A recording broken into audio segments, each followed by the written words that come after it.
Chapter 5, The Religion of the Latter Avesta, which is in Book 1 of The Treasure of the Magi, a study of modern Zoroastrianism by James Hope Moulton.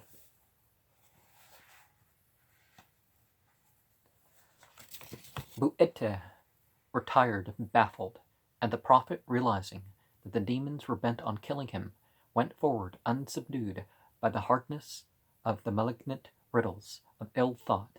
Unhappily, we hear no more of these, which might have been interesting. Swinging stones as big as a hut, he went to seek Angramenu. He tells him he means to smite the creation of the demons. The evil spirit pleads with him.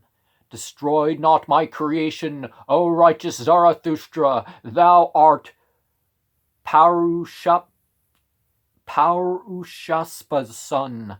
By thy mother was I invoked. Renounce the good Mazda-Yasnian law. Thou shalt win a boon such as the ruler Vadhaghans won." Vadhagan won? Vendidad, 1906. Well, obviously I don't do a very good Satan voice, but, well, at least not in that moment. Zarathustra refuses. Though it should mean losing his very life, Angramenu demands by what word or weapon he will destroy the evil creation, and the answer, the climax of a dialogue, which hitherto has something stirring in it, is that the mortar and the cups in which the Hyoma is brewed are his weapons, and the Ashimbohu.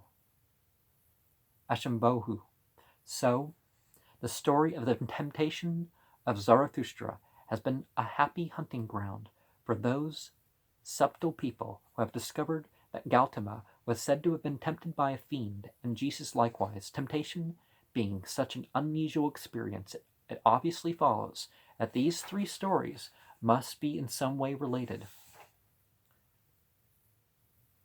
Okay. Buete relates to Bhuta in Sanskrit, which is a ghost.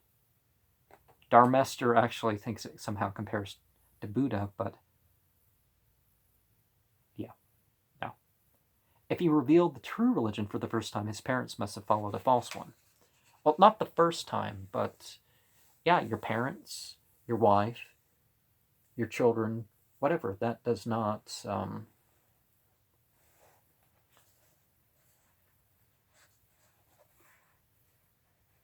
have any bearing on whether or not one's faith is, they have their own choices, is what I should be saying.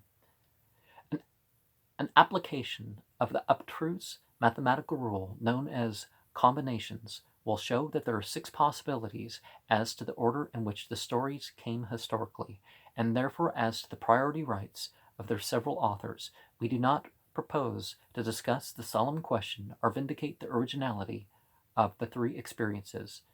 This book is written for the possessors of common sense. Others are welcome to the theory. At the end of a long chapter, we wearily shrink from a very difficult problem, fraught with unseen dangers to valued traditions. If so, they may take up the problems themselves. We have honestly provided them with materials. Now, okay, we're going to start Book 2, the Parsis, and ending Book 1. What was Book 1 called? Zoroastrianism.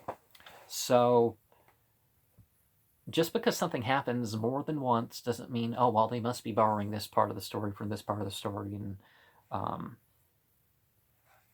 whether a psychological or a spiritual theory, a unity of religions becomes apparent in one way or another.